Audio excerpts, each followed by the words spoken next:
Okay, Orsa Credit Union exists to ignite the impossible dreams of Michiganders. We don't just believe in dreaming, we believe in doing. So let's start there. What is the one future for Michigan that most people have given up on that you are personally committed to making real? RJ, you want to kick us off? Yeah, I believe that in my role, people will worry about the future. And they ask me, are you concerned? And what I say to them is the kids that I have the privilege of serving today are far better than I ever was. And the fact that people have already given up, so to speak, on it absolutely guts me. And I will stand here and say partners like Orsa and people on this island, frankly, who should emulate Orsa, in my opinion, and support our public schools rather than a doom and gloom notion of where we are. I think the future is amazingly bright, but our kids need support from adults. We need to be the adults in the room. Ned, how about you? You know, I'm not going to go so negative and say that people have given up on the future, but there is certainly a prevailing sense that our problems that are clearly documented, we've been talking about them all week. We all read Daniel House's article the other day. The whole theme of the conference about the house being on fire, et cetera, is very real. And I think people have not accepted that. They have not come to grips with the fact that we need to take much more seriously investing in our future and making sure that Michigan is the kind of place our kids can go to college, get a good education, get a good paying job, and stay afterwards. I am optimistic that we can fix that through long-term investments in the types of people and places that they want to be in. I have spent you said, what have we been doing every day? I've spent most of the last 20 years waking up every day, and it's been a little frustrating because people aren't getting it.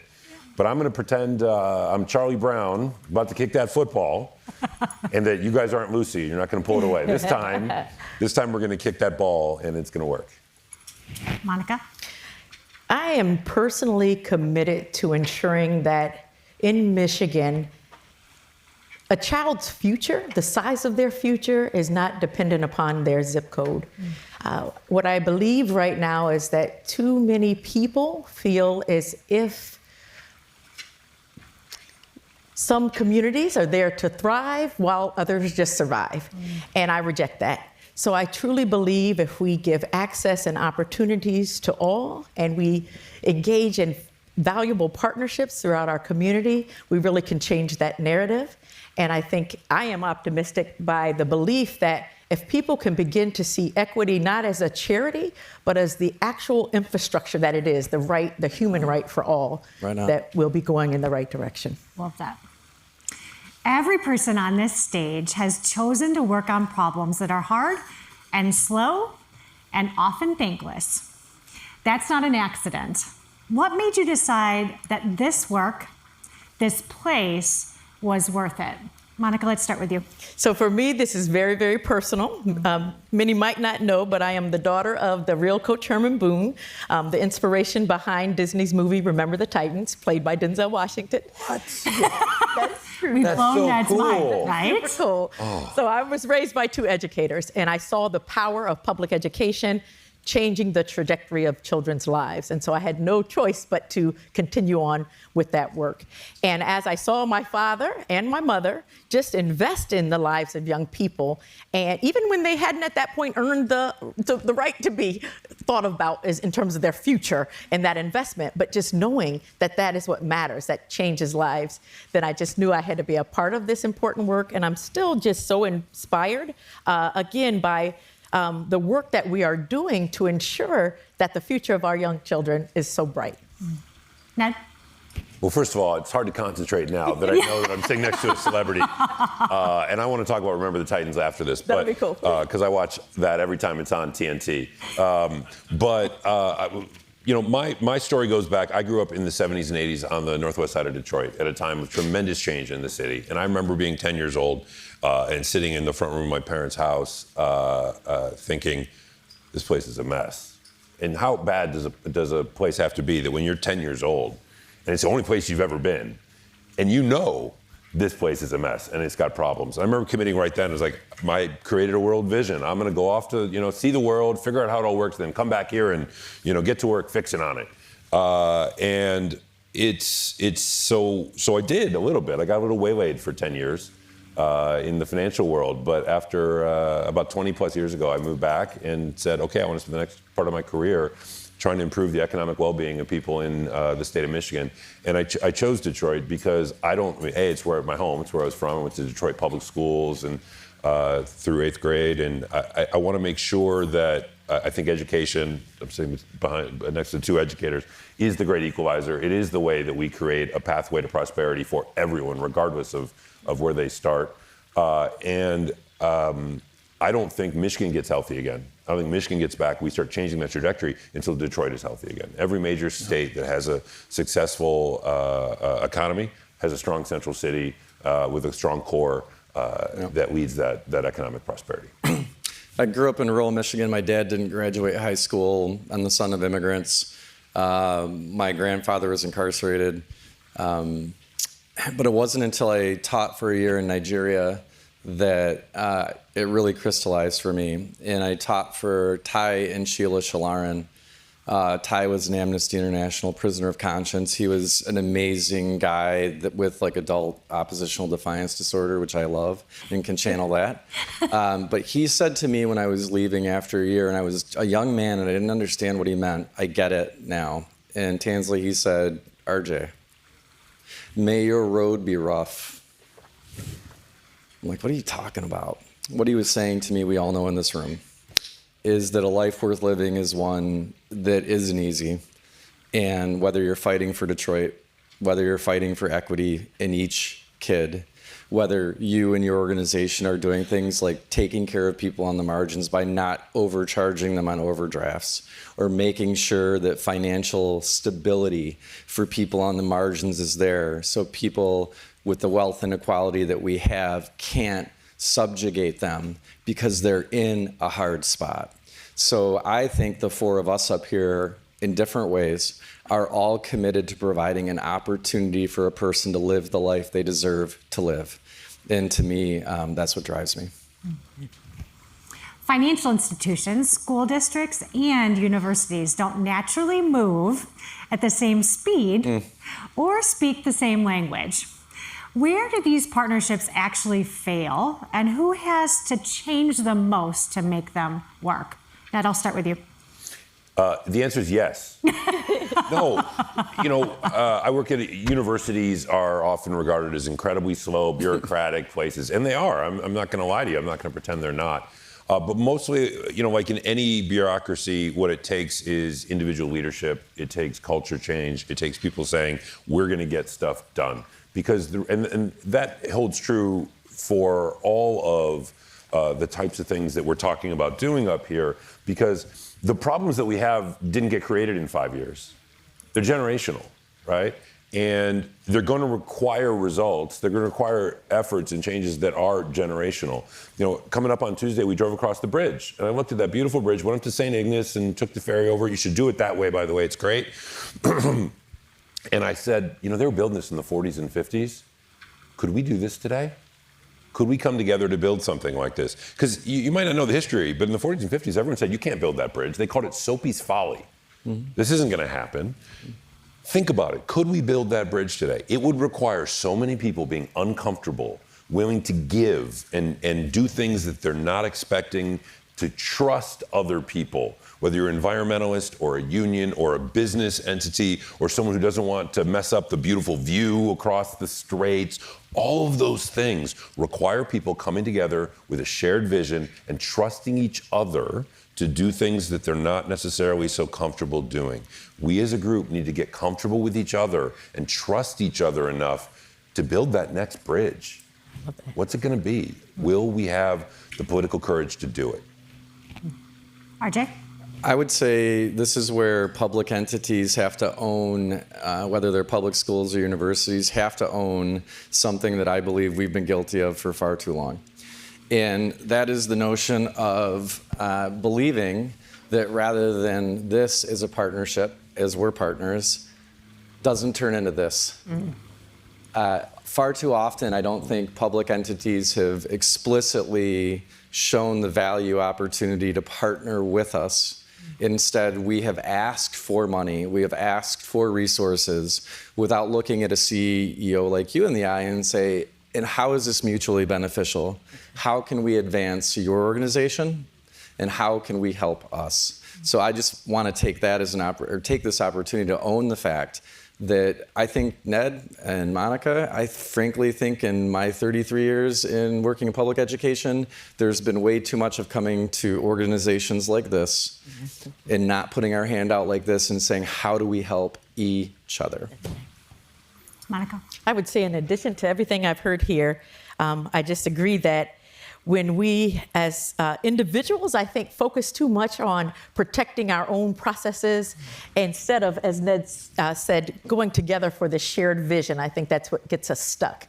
And so as we move forward in successful partnerships, it really is about, as you said, schools, sometimes we go kind of slow because we're in charge of children, and businesses move quickly because of the market and the demands. And so it's finding that way among that shared vision to really come together. What I love about our partnership with ORSA is the idea, as we know, we are developing children for the workforce. And as the business community, taking that time to actually listen to our children. How do we develop a future for them without listening to them?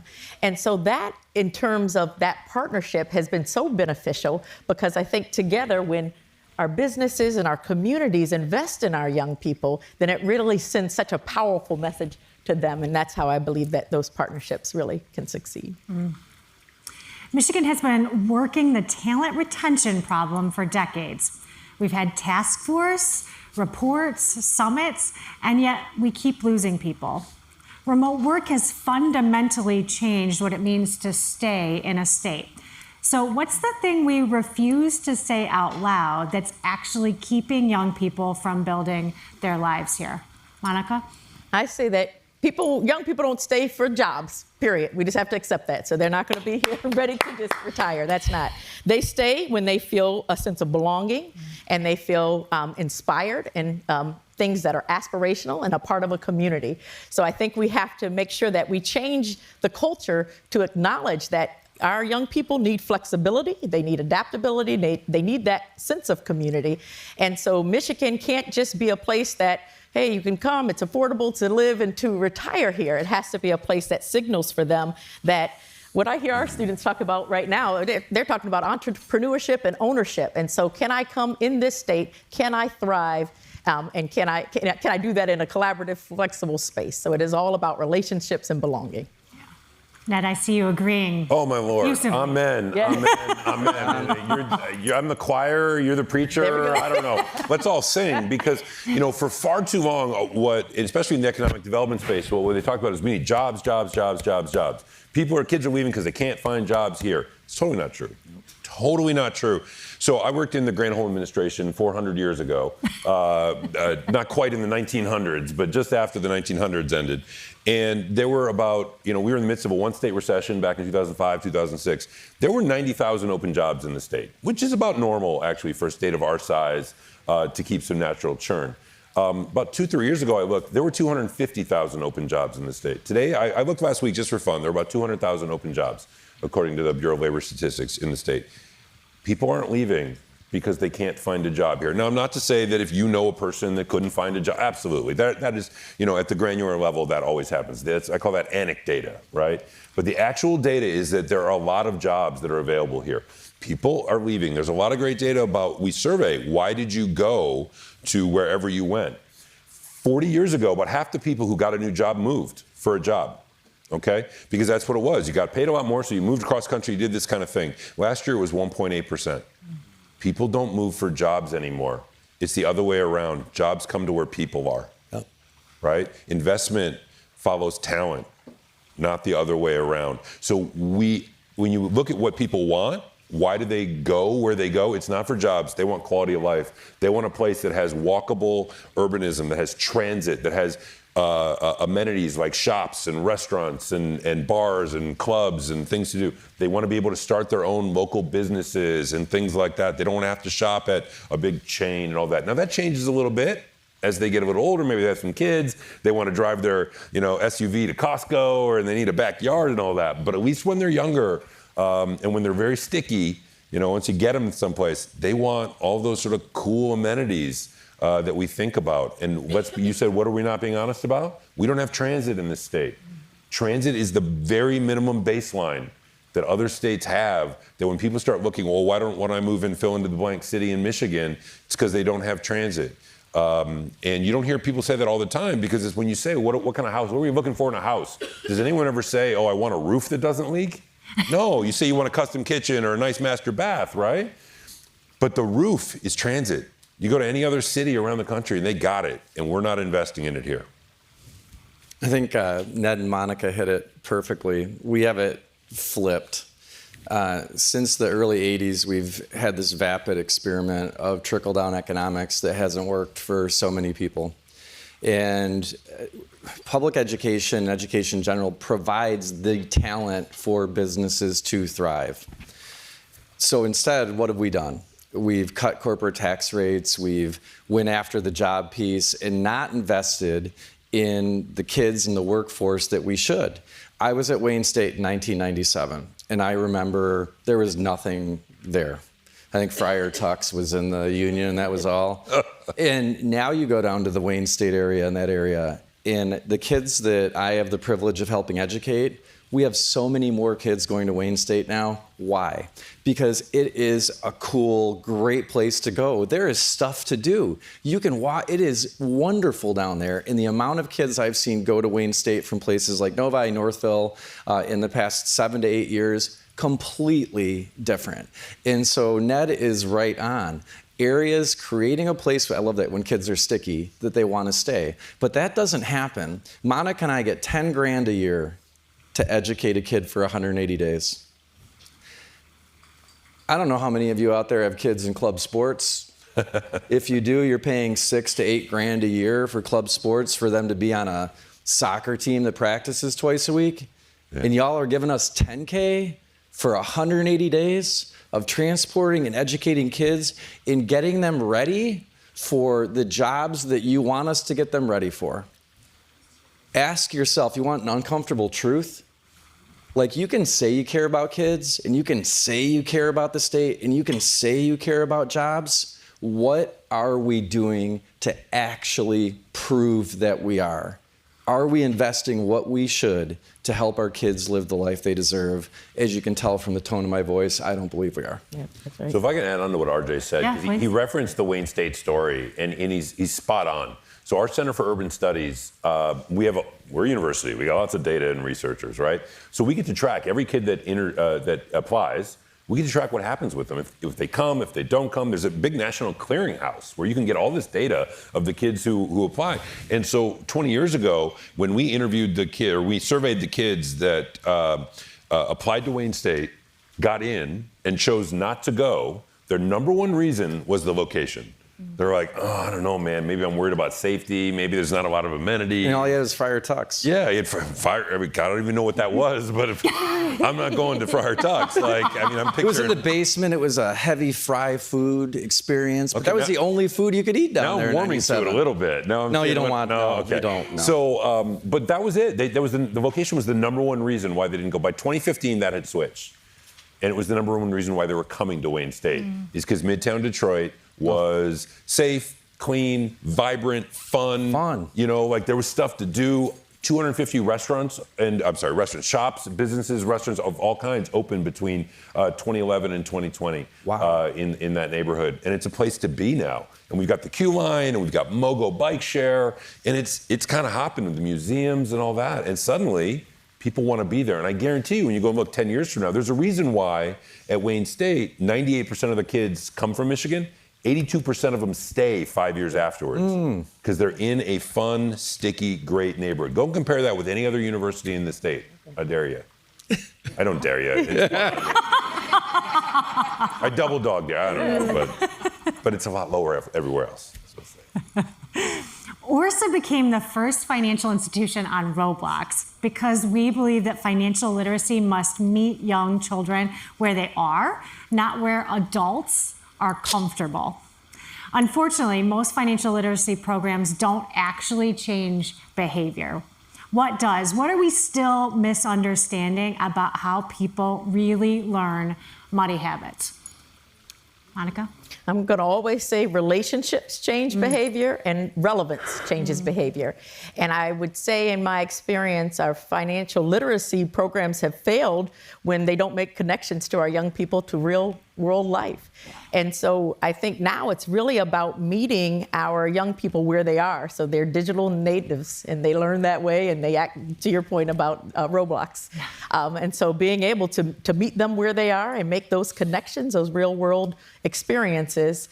When we were talking about our ORSA hub and looking at, I'm like, oh, are we going to have an ATM there? And you're like, Monica, everybody has their phones. We don't do that anymore. No. So again, making those real life connections, that's what's really going to change behavior. Our young people are watching us so early as adults in terms of our own behavior and how we're handling or managing our own money and the investments that we make. So they're learning from a very early age, and we really have to meet them where they are. RJ?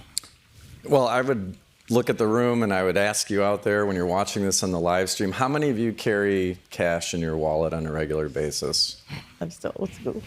All right, I'm looking at the crowd and I'm seeing maybe a person raise their hand. Yeah. So I think the biggest challenge we have right now in my part of it in education is helping educators who are doing financial literacy understand that at the elementary level, we don't need to be writing checks or having money to see. And the reality is that a bunch of people held up their phone and said, this is my money. So if I go somewhere with my son, he never spends his own money, but if I can get him to spend his own money, I'm his ATM, he will take his phone out and he will lay it on the point of sale. And I think you're asking, and this is something that you and I have worked on in the district that I serve that's been a real frustration, frankly, this year, is helping adults understand that the way money is working and is very different than when we came up. And so the example I always try to is the one I just asked, like how many of us really carry money in our wallet? It is incredibly rare.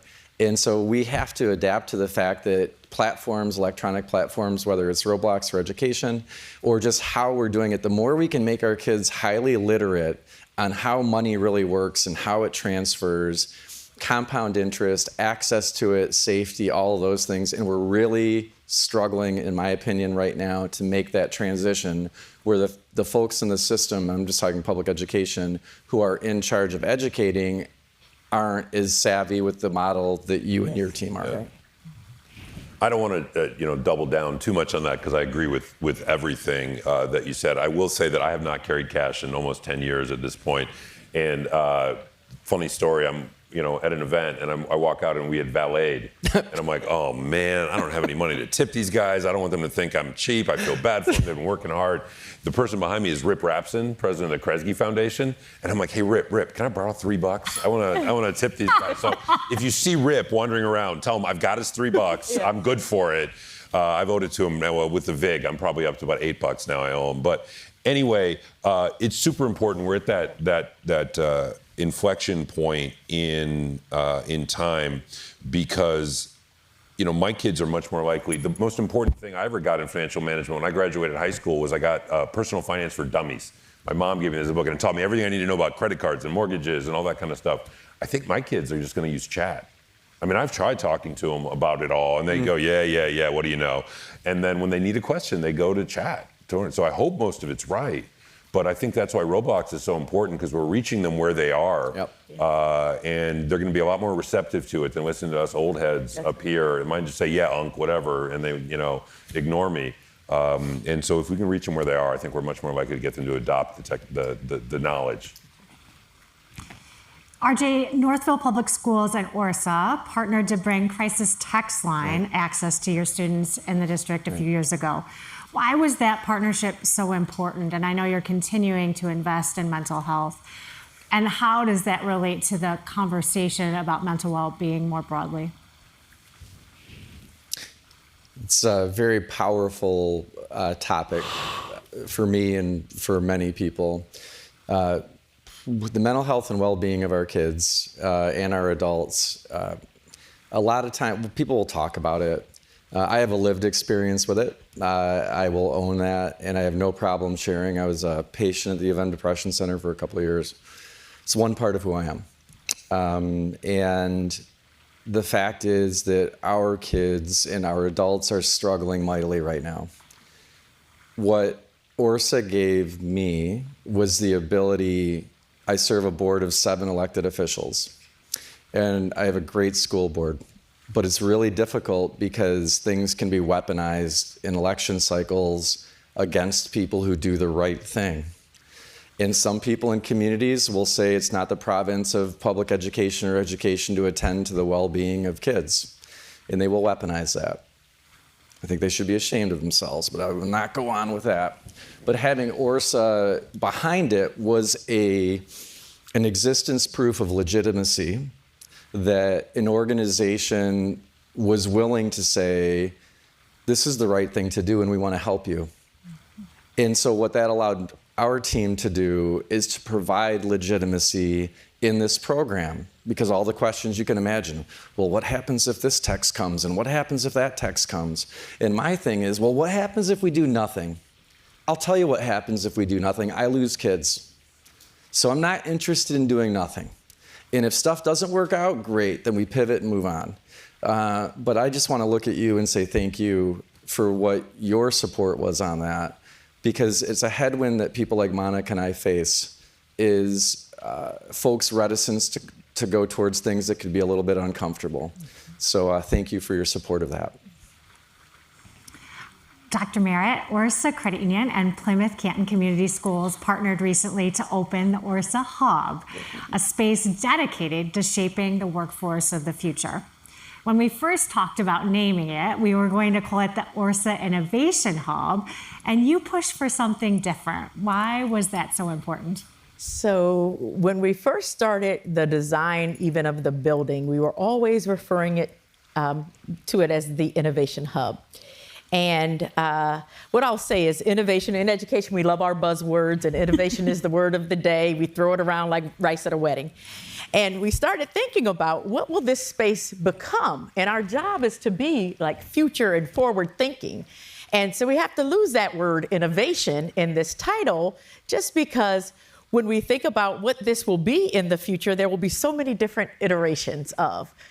This space is not a program. This space is not a building. This space is about the people that are in that building and their access to opportunities. And as you always say, the possibilities, which are endless. So that was very, very exciting for us. When we looked at our ORSA Hub, it's located at our high school, but there is opportunity for our students from K through 12th grade. And that's very intentional because we want our youngest learners to see themselves in future careers.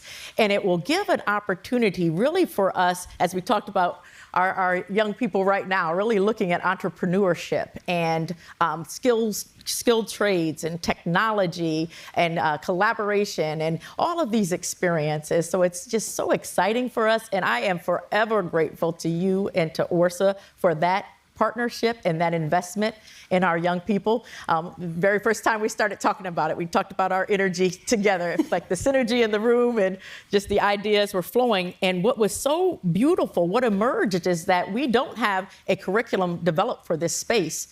We will talk with our students, which is so key, again, listening. How are we preparing a future for them without them at the table? And then that place will continue to evolve to meet their ever-growing needs. So very excited. Ned, you sit at the intersection of higher education and community finance in a way few people do. And thank you for being on our board.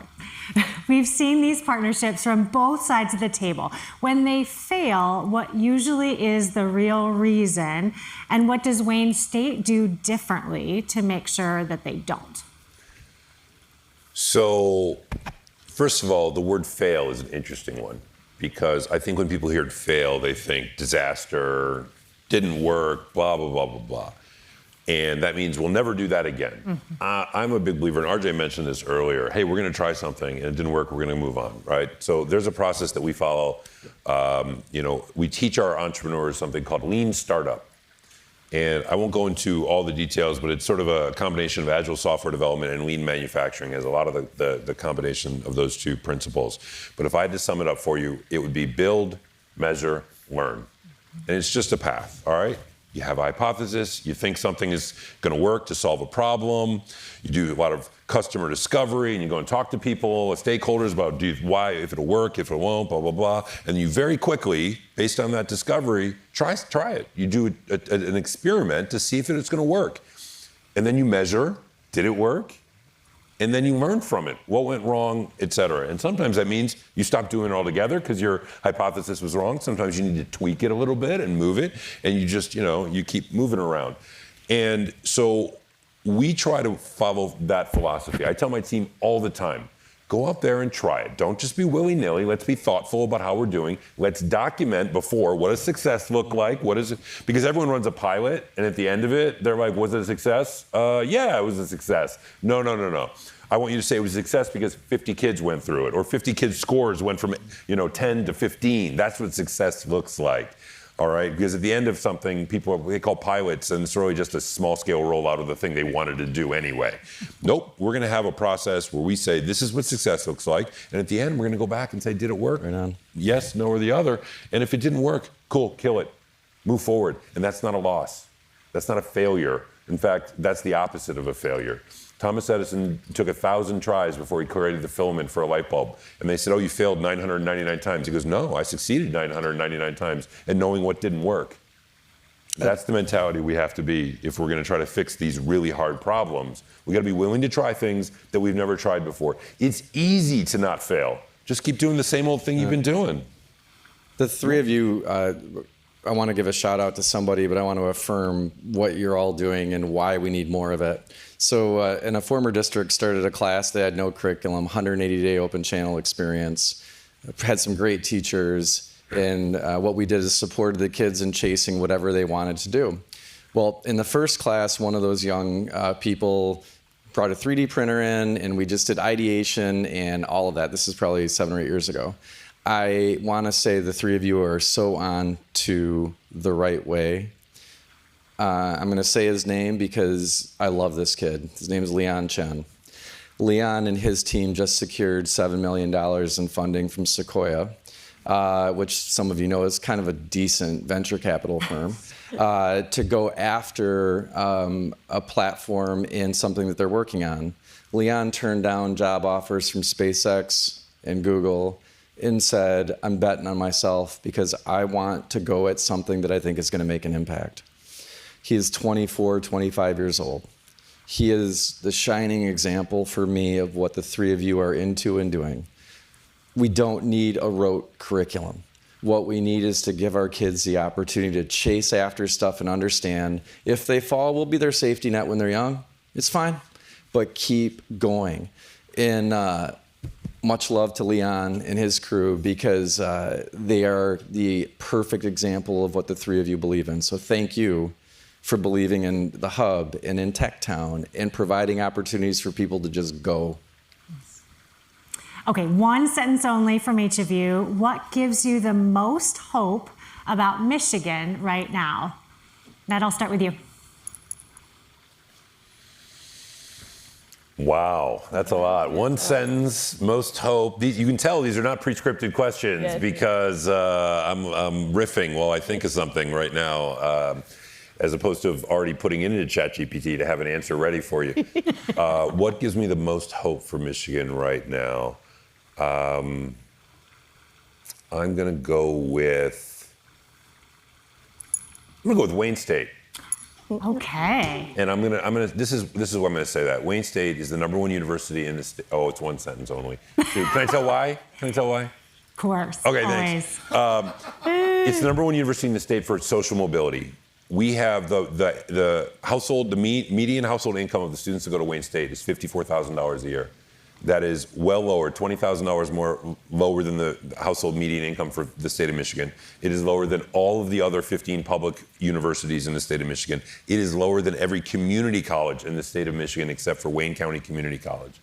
When those kids come out of Wayne State, they are incredibly competitive with their wages at Michigan State and U of M and Oakland and Central and all the other universities. That is, we are changing the lives of these students from what they were expect, because the number one indicator of what you're going to be how successful you're going to be when you grow up is how successful your parents were, what income bracket you're in now. That's where education comes in. The power of it is we are changing the trajectory for these kids in their lives, and that gives me hope. And that gives me goosebumps right there. That RJ, what gives you hope? Well, Ned gave you 2 paragraphs. I'll try to go a couple sentences. I work at a university. We're creating stop knowledge. it. Where's your tweed jacket with the patch? Fair on your tie? So, history is one. The thing I love about Michigan, we have never claimed to be the prettiest state, people, the most refined. But I'm going to tell you one thing, and I've been fortunate to go all over the place and speak. We don't care. We will do 3 shifts.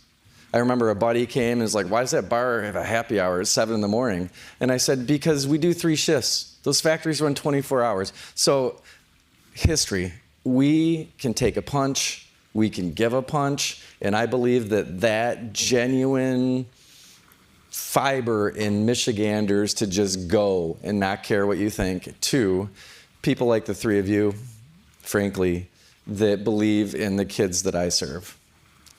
That history of who we are, deeply rooted in Michigan, transferred to the kids that are in our schools right now gives me profound hope. And for everyone on the island who's working hard to support that meaningfully, thank you. Monica?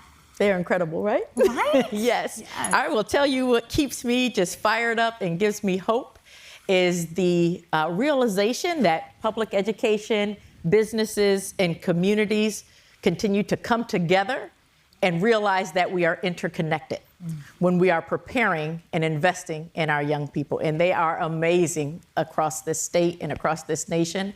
So that interconnectedness and that synergy around that effort to invest in them gives me hope that when we're all ready to move on, we're leaving our world in a really good place. Ideas are easy. Mackinac runs on them. What's hard is the Tuesday after the conference when the energy fades and the inbox is full. So I want to end here. What is one specific action you'd ask every person in this room to take in the next 30 days? Not a direction, an action. Monica? I'm going to ask everyone in this room to make one direct contact with a young person.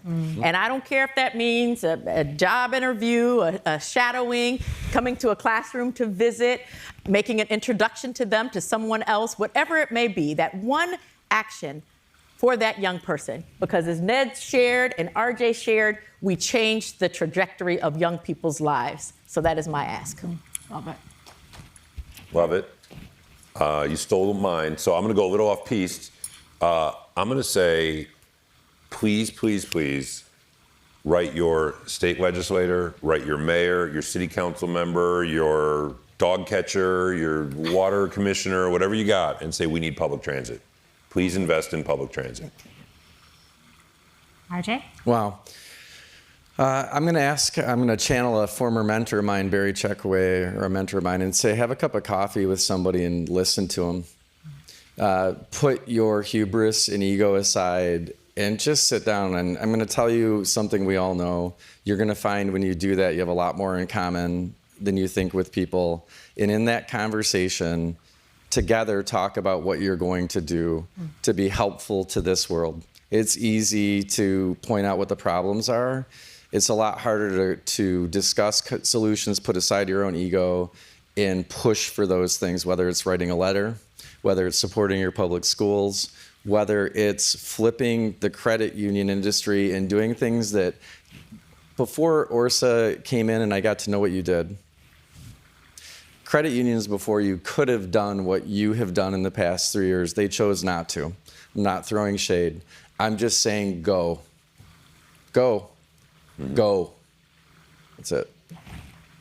We've got a few minutes for our audience if you've got a question for these brilliant human beings. All right, we've got some. Yeah, hi, Vince Nystrom with Research Universities for Michigan. I'm sure this is a question that you get a lot, and a topic you're dealing with. Hold on, Vince. They want to bring you a mic because. Hi, good morning. Vince Nystrom with Research Universities for Michigan. Question and topic I'm sure you're getting quite a bit of, and Ned, I'm not sure how in the weeds you are at Wayne State. With AI coming on as fast as it has, how are you balancing it as an enabler for education versus a replacement and a conflict and a reliance that's a little bit too heavy on it right now in the school system? Yeah, I would say that folks, like you just said it, you think it's too much of a reliance, and I would say that there are districts like ours and Monica's where I would challenge you. We use closed loop systems. We have protocols to where it's a human in, human out experience, so a closed garden, if you will, on it. What worries me tremendously is that there can be an over-reliance on it where we don't support the early thought processes, thinking in writing well, and so on. But as adults, we can't be hypocrites. It has saved us a tremendous amount of time in different projects. My biggest concern is that somehow folks like Monica and I don't get it right, and we don't provide the foundation to be able to utilize it. So if I'm going to do a graduation speech, for instance, I will write it out, it's all my ideas, but then I'll put it through AI to say, make it more accessible. Because, like Ned, I can be too esoteric sometimes. Sorry. I don't even know what that word means. And how do you actually have that happen? And so I would say it is a concern, but I want to give you some hope. We are working to make sure that we protect our kids and their thought processes from the more nefarious sides of AI. If I were to add on to that, I think we also have the job of making sure that we continue to the human side of this, right? So AI is changing the way that we work, but we need to, as educators, make sure that we are still continuing that human side. The disconnectedness that could take place is something that could be concerning for our, mental health of our students, as you talked about earlier. So I think it really is important that we still continue to use AI as a tool and teach them how to use that tool responsibly, but also making sure that they know that we can't forget the human aspect of that. Yeah, at the university level, we are, sometimes my faculty will say, we're not workforce development, but we are, right? Like the 21st century job market requires bachelor's degrees. It requires the critical thinking, collaboration, and community skill, critical thinking, collaboration, and communication skills that that you learn when you're getting a bachelor's degree. And so we need to be really cognizant. And AI is going to be the tool, one of the most relied upon tools in the future. Mm-hmm. So at Wayne, we already have our first graduates from our Master's of Science in Artificial Intelligence in our College of Engineering and Computer Science. We were just talking about it, I felt like yesterday, and in May, they walked across the stage already with their master's degrees.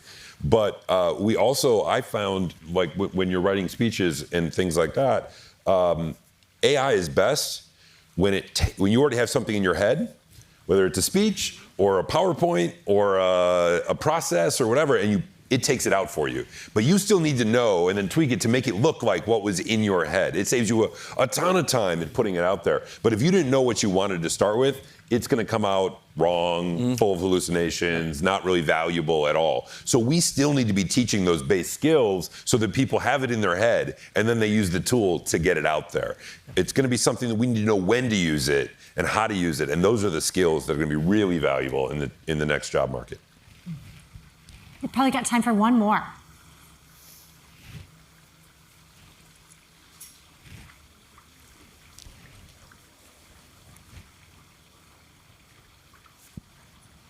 So just a quick question. Brian Turnbull, the mayor of the city of Northville.